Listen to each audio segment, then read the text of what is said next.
Xiangli Yao is the definition of peak gameplay. He really embodies every combat facet that makes Wuthering waves fun. The time slow, the quick swap, the engaging gameplay, as well as impressive damage. To make things even better, he's 100% free. Honestly, I knew that calamari would get replaced, but I didn't know that Xiangli Yao would not only cook, but eat Calzone alive, because he really is a nice fit in many teams. Hell, Xiangli Yao can even install Calculator into his phone and they could dual swap for a great team as well. I'm Void Enigma, and I'll be explaining how Xiangli Yao changed Wuthering Waves combat for the better, and how they may impact the future of this great game. So I made quite a few videos discussing Quick Swap, and I must say, it is the best way to play the game, but Xiangli Yao's Quick Swaps are very impressive. The time slow really lets you take in free damage. Because of this, you are quite literally playing two characters at once, and I haven't yet perfected the gameplay, but a team like Xiangli Yao and Chun-Li is amazing despite me not knowing an optimal rotation. It doesn't end there though, because he has synergy with Genshin, he has synergy with Encore, he even has synergy with Cal Synergy. Being able to Zawardle and take multiple actions against a time-stopped enemy is really amazing. Take monsters like the Morning Ikes, who are very aggressive if you let it fly about and do its own thing. During Xiangli Yao's liberation, you're able to put in some serious damage and it barely gets any moves off. You can easily parry its hits, and you can keep attacking and keep up the pressure. Just as Xiangli Yao can output consistent damage, you can leave a like on this video, as that's the best way to show your support so that I can keep making amazing content. Now, let's say in the future, if another character comes out that can immobilize a boss, wouldn't it be amazing if you could quick swap between the two characters and permanently stop the boss from moving during a DPS window? The concepts that could be employed are really endless, and I'll be honest, I didn't like Xiangli Yao's design, but his gameplay, oh man, his gameplay is truly something. Now, I was able to clear the buff tower with Xiangli Yao without a signature weapon, although I am using the battle pass weapon on him, but I found that my Yinlin team was struggling.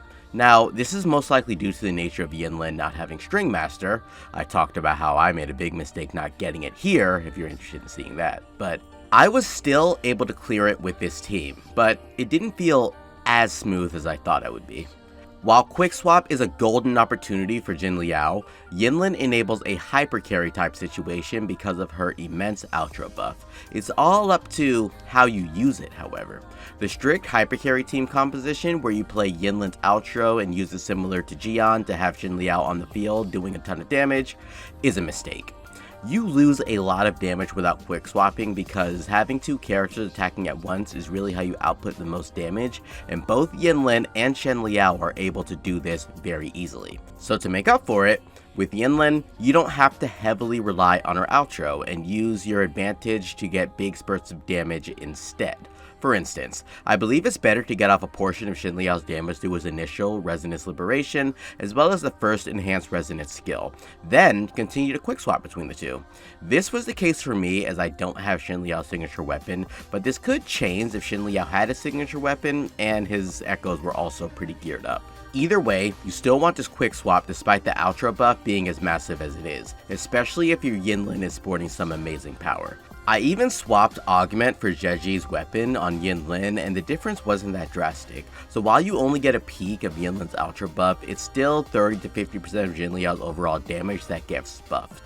At the end of the day, you can use Xiangli Yao with whoever you want, and I wish I could test him with Yinlin and her signature weapon, but honestly, I think that just shave off about 10 to 20 seconds, which will still equal out to around the same time as Xiangli Yao combos. Then again, my Chun-Li is way more built than both Yinlin and Xiangli Yao in echo quality, so the difference might be that. But the smoothness speaks for itself.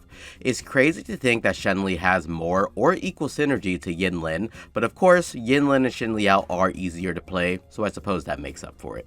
This is a very good thing overall, however, because this liberates characters from designated roles. Who would have thought that Xiangli Yao and Jin Si would be an amazing team? You don't really need a second character to be a sub DPS who buffs the main carry, since you can have two main carries on the field dealing a ton of damage at once. This really means you can mess around with your team comps and have fun with your favorites, as long as you are content on learning them and how to actually interact with them to bring out the most of their damage. We need more characters like this to bring out the fun in the game, because at the end of the day, that's what we're here for. Now that I think about it, it would be kind of outrageous to have Xiangli Yao come out, and then he's only suitable in a Xiangli Yao, Xiangli, and Verena team. The flexibility of these characters is really a liberating thing. Whether you are a quick swap enjoyer or a hard carry lover, the optimizations you can achieve in this game are great, and Xiangli Yao proves it. With outro buffs, they're really only worth utilizing when the character can completely use all facets of the buff.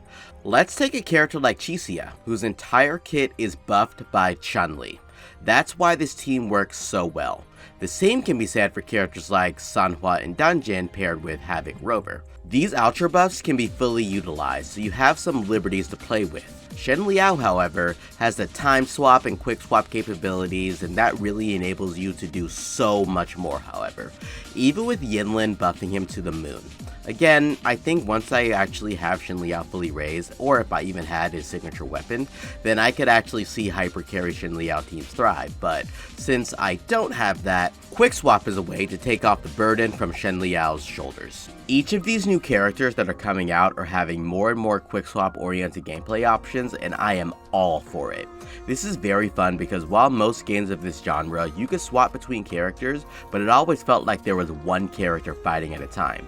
Now, it feels like there's an actual team fighting together, and that's what quick swap enables. Plus, it's damn fun to do so. Soon, you'll be able to actually make teams of your best DPS and have them fight alongside one another.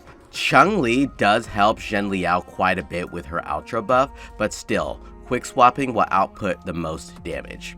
I have a suspicion that more and more characters will be quick swap oriented, but it will appear like they have a dedicated team and buffer.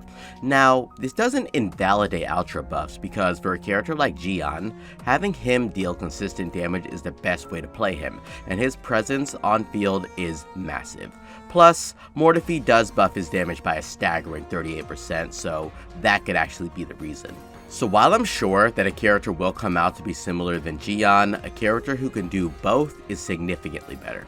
The future of this game will really rely on the third slot, the healer or team buffer or the person who sustains, since their outro buffs are normally universal, such as with Verena and Baija. They will be the ones who really bring teams to new heights, and I am wondering just how broken is Shorekeeper going to be. Wuthering Waves keeps releasing great character after great character, and Xiangli Yao being free was just the icing on the cake because everyone will get to use him and everyone will get to see just how strong he really is. Like Kuro Games, I get it. Your character designs are amazing and they all have good kits, but please, at least give us a break. Well, looks like I'm eating a nap for dinner because all of my funds are going straight to Camellia. Go ahead and subscribe if you enjoyed this video, and thank you for waiting for my return. I'll be sure to keep up consistent content from here on out, and I really appreciate all the feedback from my previous posts. That really kinda was a light at the end of the tunnel, if that makes sense. This has been Void Enigma, and until next time, Enigma out.